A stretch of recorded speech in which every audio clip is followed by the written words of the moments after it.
I glanced at Lily as she flipped through the apartment catalog I'd left on the table. "I just wish we had a bigger place," she said, eyes sparkling with excitement. "Somewhere with a balcony, maybe even a little garden." I smiled, hiding the twinge of worry in my chest. "We'll get there, Lily. I promise." She laughed softly, brushing a strand of hair from her face. "You always say that, but you work so hard. Don't you ever think about yourself?" "I do," I said, but the words sounded empty even to me. "I think about us. About our future." Her gaze softened, but I caught a flicker of something else. Ambition, maybe even impatience. "I know, and I love that about you. But sometimes I wonder if we could live a little more now." I nodded, pretending I understood fully. "We will. We just have to plan carefully. One step at a time." Later that evening, I met Alex at the small cafe near my office. He waved, a warm smile on his face. "Hey man, you look tense. Everything okay with Lily?" I forced a chuckle. "Yeah, just talking about big dreams." Alex raised an eyebrow. "Big dreams can be dangerous if they cost too much. Don't forget to take care of yourself too." "I know," I said quickly. "But she deserves the world. Don't you think?" He shrugged. "I guess, but happiness doesn't always come from fancy things." I watched him sip his coffee, noticing how content he looked despite his frugal life. It made me wonder if I was chasing the wrong kind of happiness, or maybe I just didn't care. Lily was worth every sacrifice. That night, Lily and I walked along the quiet street outside our apartment. Streetlights flickered, casting a soft glow on her face. "Imagine waking up somewhere that feels like luxury," she whispered. I grinned. "I can picture it. A house just for us, a car you actually like, maybe even a studio for your painting." Her eyes shone brighter. "You really think we could have that someday?" "Of course," I said. "I'll make it happen." I didn't tell her I'd been thinking about selling my old car, maybe even using my savings to start her dream life early. It felt reckless, but I couldn't shake the image of her smiling in a bigger, brighter place. The next day, Daniel called me at work. "How's the love life, genius? Still planning to build her a castle?" I laughed. "Something like that." She mentioned wanting more. "I just want to give her everything." "Careful, man. Don't lose yourself trying to buy her happiness," Daniel warned. "You can't put love on a credit card." "I know," I muttered, looking at my desk. "But I want to try. I need to try." By evening, I found myself at Alex's tiny apartment. He was sketching quietly. "You're working yourself too hard," he said without looking up. "I have to," I replied. "I want Lily to be happy." "Isn't that worth it?" Alex finally looked at me, eyes calm. "It is, but happiness isn't only about what you give. Remember that." I nodded absently, the words sinking in, but my mind was elsewhere. On Lily, on the house, on the life I was determined to create. I imagined her running her fingers along a marble countertop, laughing in a sunlit living room, and my chest swelled with both hope and fear. That night, as I lay in bed beside Lily, she whispered in her sleep, "I hope we'll have everything we dreamed of, soon." I held her hand tightly, feeling a strange mix of joy and dread. I didn't yet know that dreams could turn into chains, or that the love I was so willing to sacrifice for could one day betray me. I sat across from Daniel at the cafe, swirling my coffee nervously. "I've made a decision," I said. He raised an eyebrow. "Oh, this sounds serious." "I'm selling everything. My apartment, my car, all my savings. I want to build Lily's dream life." Daniel blinked. "All of it? That's extreme, man." "I know it sounds crazy," I admitted, "but I love her. She deserves more than what I can give now. I want her to wake up in a house she loves, drive a car she chooses, live without worry." He leaned back, studying me. "I get wanting to make her happy, but don't erase yourself in the process. Money doesn't guarantee love." "I understand," I said quickly. "I'm not doing this lightly. I've calculated everything. I can make it work." Daniel shook his head slowly. "Just be careful. Some dreams are more dangerous than you think." Later that week, I met with a real estate agent, a sharp woman with glasses. "So, you're ready to invest in your girlfriend's dream home?" she asked. "Yes," I said, trying to hide the nervous twitch in my hands. "I want something big, modern, with space for her art studio and a garden." She smiled. "I have just the place. It's a bit over your budget, but it's perfect." I nodded, feeling both pride and fear. Pride for the life I was building for her, fear for the gamble I was taking. When I told Lily, she gasped. "You're doing all this for me?" "Of course," I said. "You've been patient, loving. This is for us." Her eyes sparkled, but I noticed the way she scanned the brochures, lingering on expensive furniture and high-end appliances. "I didn't think we'd get something like this so soon," she whispered. I smiled, brushing off the tiny pang in my chest. "We'll make it ours." A few days later, Alex came by my apartment. He frowned at the stacks of paperwork and receipts. "You're really selling everything?" "I am," I said. "It's the only way I can give Lily what she wants. I'm willing to do it." He shook his head slowly. "You're giving too much. Love isn't measured by money or gifts. You're putting yourself at risk." "I know what I'm doing," I snapped, more defensively than I meant. "I've thought about it. I've planned it." Alex leaned back, sighing. "Just promise me you won't regret it." "I won't," I said firmly, though a small doubt nagged at me. That evening Lily inspected the empty apartment, her voice a mix of excitement and subtle critique. "I like it, but it feels small. Can we get new curtains? And maybe a bigger couch?" I nodded, forcing a smile. "We can get whatever you want." Her eyes lit up, and for a moment, everything felt right. But as the week went on, I noticed little things. She would frown at budget meals, complain about old appliances, and glance at my savings statements with curiosity that bordered on expectation. I tried not to think too much about it. "She's just excited," I told myself. "This is temporary. She'll appreciate it all when she sees the final result."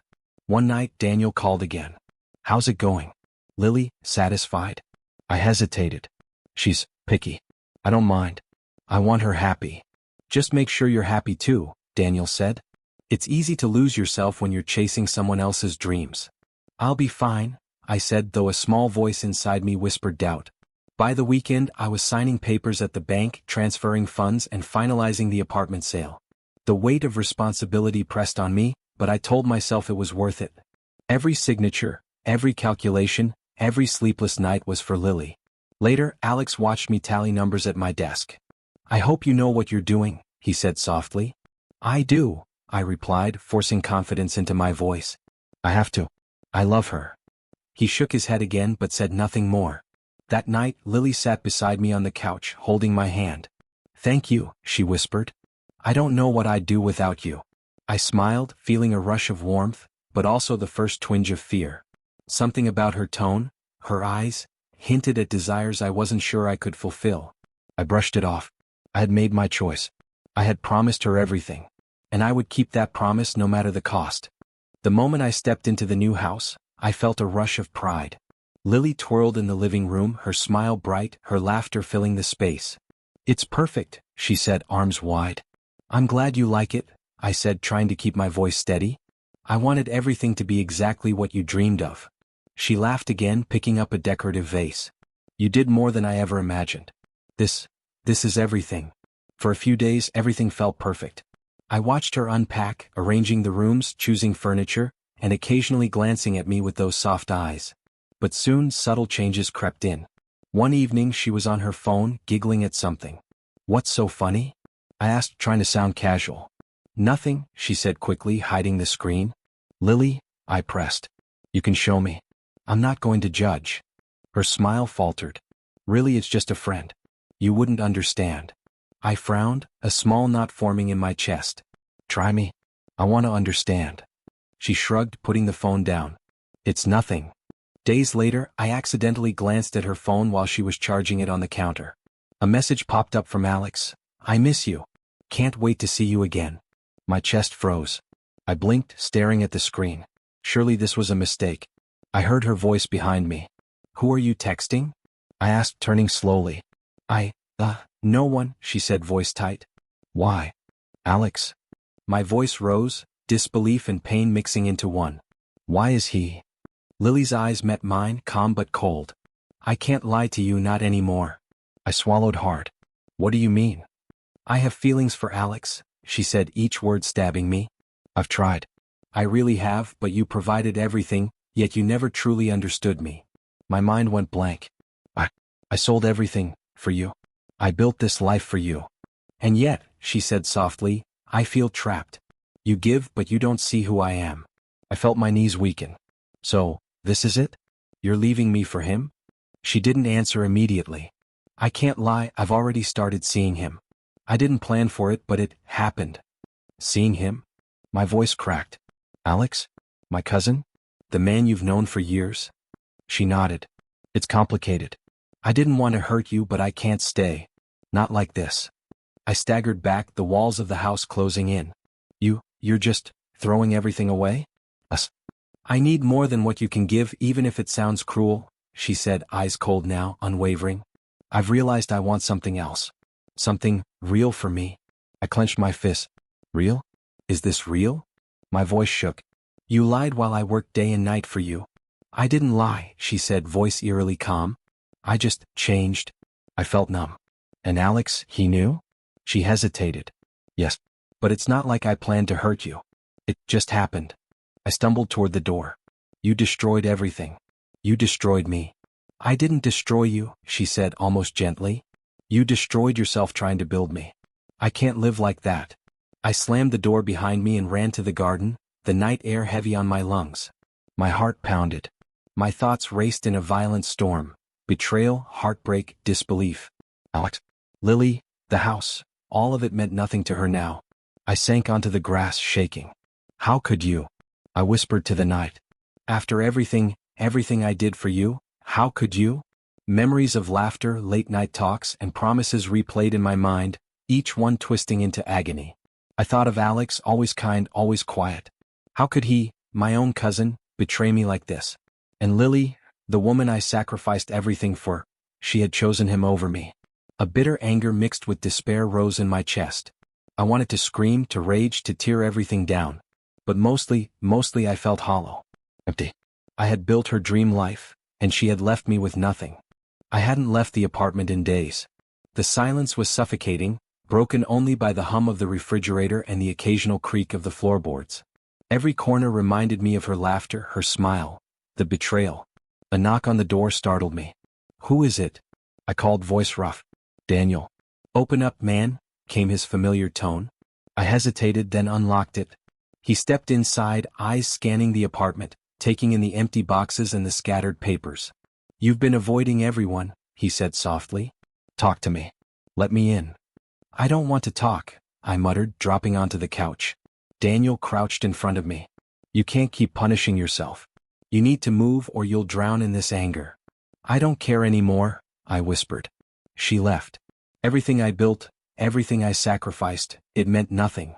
He shook his head. I know it hurts, but sitting here doesn't help. You have to get out of this spiral.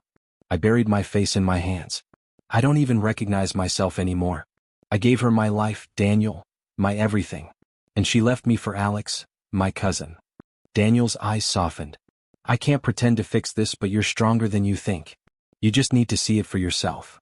I shook my head, but his words lingered.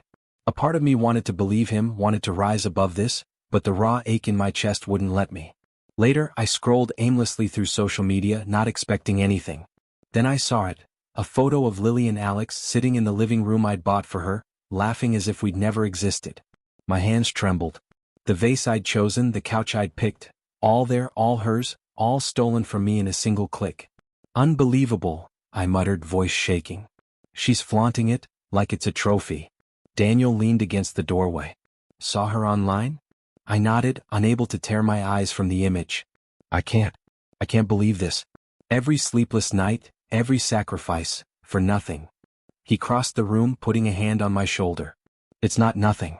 You gave your heart. But now it's time to give it back to yourself. Don't let them control your pain. I swallowed hard, the bitterness clawing at me. I want them to feel something. Some regret. Some consequence for what they did. Daniel nodded slowly. Let karma handle them. Focus on yourself. Build yourself back stronger. That's the only revenge worth having. I leaned back, staring at the ceiling, memories flashing before my eyes. Lily laughing in the old apartment, Alex helping me move boxes, my own excitement at seeing her happy. Every memory now felt like salt in an open wound. I trusted them, I muttered. I trusted everything I believed in, and they crushed it. They didn't crush you, Daniel said quietly. They just showed you the truth. And now you can decide what to do with it. I closed my eyes, the rage and heartbreak mingling into a heavy fog. I'll make them pay, in their own way, I whispered to myself. Not by hurting them, but by surviving. By proving that I can rise from this. Daniel gave a small smile. That's the spirit. You can't control them, but you can control yourself. That's power. I opened my eyes, seeing the apartment with fresh perspective, every corner now a reminder not just of betrayal but of resilience. A seed of determination took root in my chest.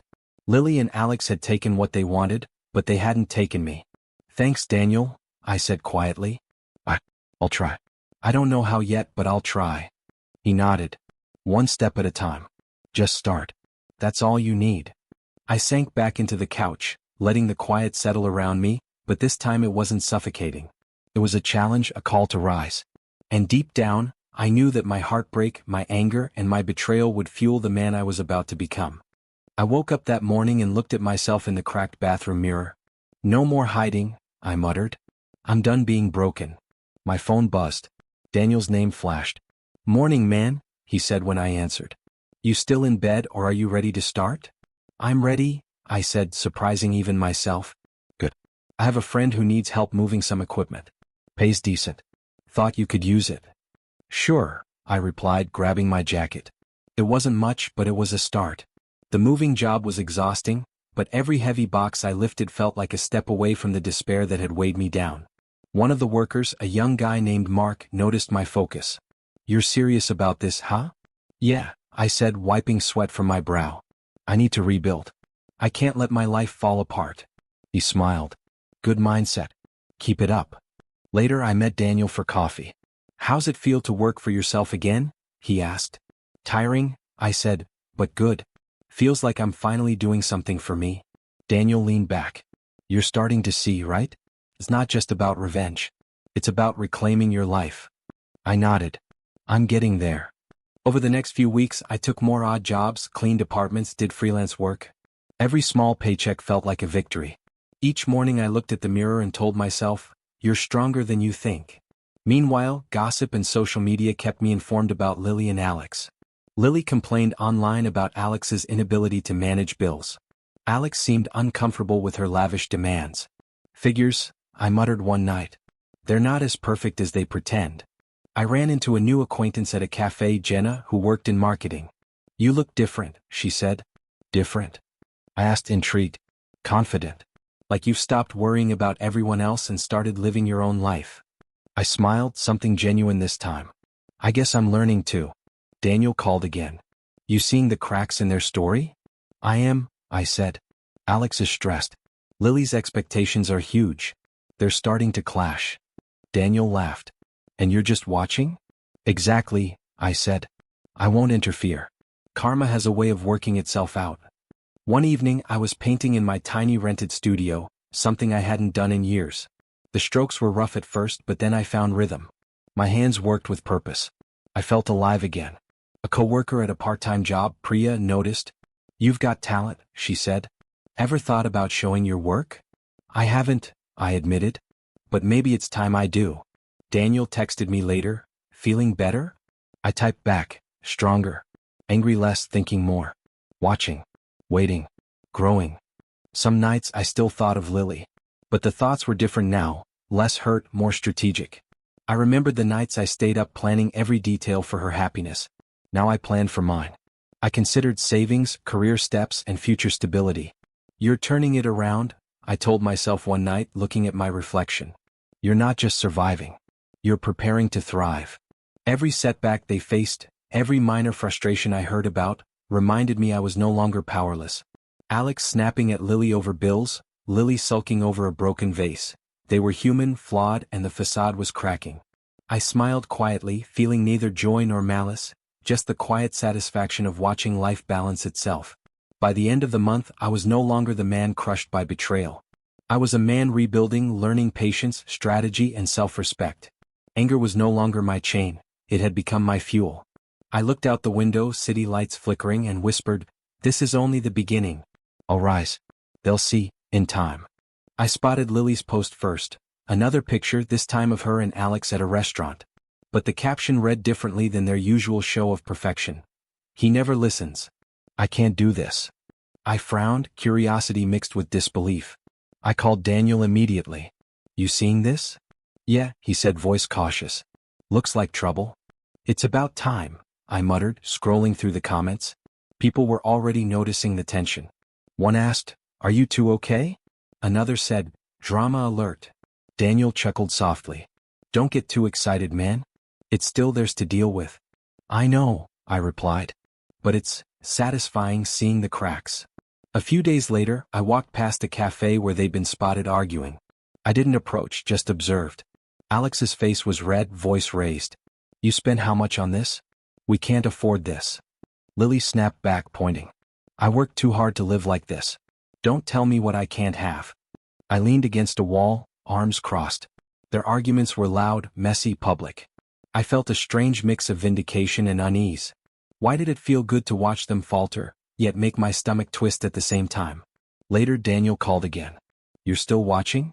I can't help it, I admitted. They're crumbling. But it's complicated. I don't want them to suffer, and yet it feels good, he finished. I get it. Just don't lose yourself in their downfall. You've got your own life to build. I know, I said quietly, staring out the window.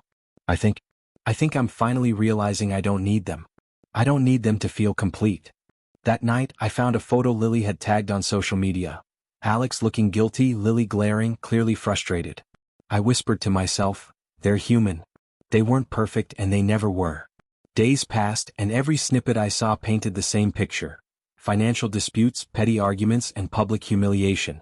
Alex apologized repeatedly, his earlier calm replaced by guilt and irritation. Lily's posts revealed selfishness and immaturity, complaints about small things, and hints at dissatisfaction with herself and the life she once coveted. One evening I met Daniel at a park bench. You've been quiet, he said. Watching, I admitted. I don't feel the need to intervene anymore. It's karmic, I guess. But I'm not angry. Just observing. Daniel nodded, smiling. That's progress. You've transformed your anger into perspective. That's maturity. Yeah, I said, it's strange. I thought revenge would feel sweet, but it's almost boring now. I don't need them to suffer. I just needed them out of my head. We sat in silence for a moment, listening to distant laughter from children in the park. Then my phone buzzed. A message from Lily. I made a mistake. I never should have left. Can we talk? I stared at it, heart hammering, but not from excitement. From curiosity. From clarity. I typed slowly, I don't think that's possible. I've moved on. I hope you find what you're looking for. She replied almost immediately, please? I regret everything. You were the only one who cared. I read it again, then put the phone down. My chest no longer ached. The emptiness I had felt for weeks was gone, replaced by resolve. She had left her mark, but it didn't define me anymore. Daniel texted me a few minutes later. Feeling good? I smiled, texting back. Better than good. Free. Focused. I'm done needing their approval. Walking home that night, I realized how far I had come. I wasn't the man who sold everything for someone else. I was the man who had survived betrayal, observed karma unfold, and discovered self-respect. If I felt a flicker of satisfaction at Lily and Alex's struggles, it was fleeting. What mattered was me, my life, and my choices. I had been their victim, but now I was my own person. I looked up at the city lights, a calm wind brushing my face. This is real life, I whispered. I've found my strength. They can have their chaos, I've got my peace. And for the first time in months I felt it, unshakable, quiet, and unstoppable. The knock at my door was soft, hesitant. My heart didn't race. My stomach didn't twist. I knew who it was before opening. Lily, I said, stepping aside, letting her in. Her eyes were watery, her lips trembling. I need to talk, she began. I nodded, gesturing to the couch. Go ahead. She sat, fidgeting with her hands. I made a huge mistake. I shouldn't have left. I thought I wanted something else, but I realized now it was all wrong. I miss us. I miss you. I studied her, calm, steady. You miss me, or you miss the life I built for you? Her eyes flickered. Both, I guess. I can't stop thinking about what I lost. I leaned back, folding my arms. Do you know what it feels like to dedicate your entire life to someone, to give everything, and be discarded like it meant nothing? She looked down, voice soft. Yes, I do. And I'm sorry. I'm so sorry. I took a deep breath, forcing clarity into my tone. Sorry isn't enough. Not after what happened. I don't want apologies, I want honesty. Why did you really leave? She swallowed, voice barely audible. I thought I needed excitement, change. I didn't understand what I had until it was gone. I was selfish. I nodded slowly. Selfish doesn't cover it. You were careless. You destroyed what I trusted, and worse, you tried to convince yourself it was justified. She looked up, tears in her eyes. Can we start over?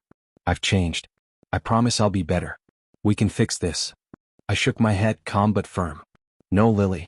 I won't be manipulated. I won't let my emotions be toyed with again. I've learned my worth. I've learned that love isn't about giving until you break. It's about respect, trust, and mutual care. You never gave me that. Her face paled. But I didn't know. I cut her off gently but sharply. You did know, Lily.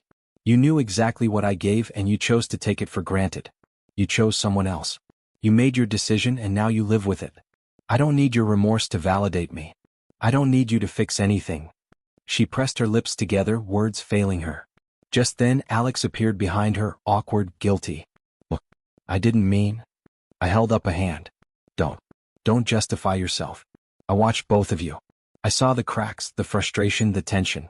Your charm, Alex, doesn't erase the selfishness and mistakes. You betrayed me and no excuse can change that. Alex swallowed hard. We made a mistake. I never wanted to hurt you. I looked him directly in the eyes. And yet you did. You hurt me in ways you probably don't even comprehend. And now, you live with it. You face the consequences of your choices. You wanted happiness at my expense.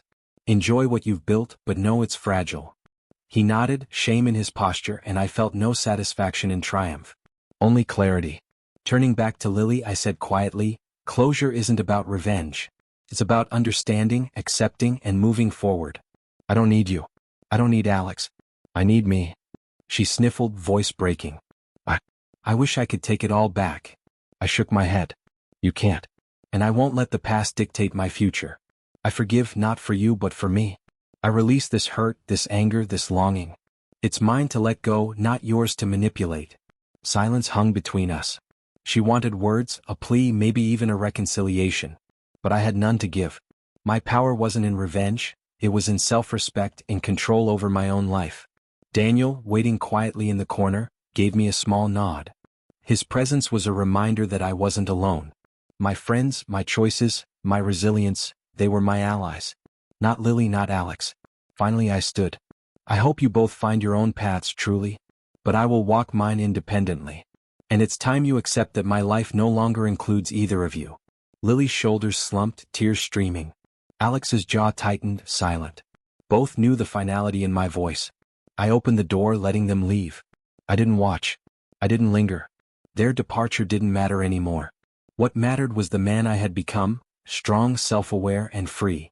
I closed the door and leaned against it, breathing deeply. Years of pain, sacrifice, betrayal, and heartache were behind me. My chest felt lighter, my mind sharper. The storm had passed, leaving clarity in its wake. Daniel clapped my shoulder. That's it, man.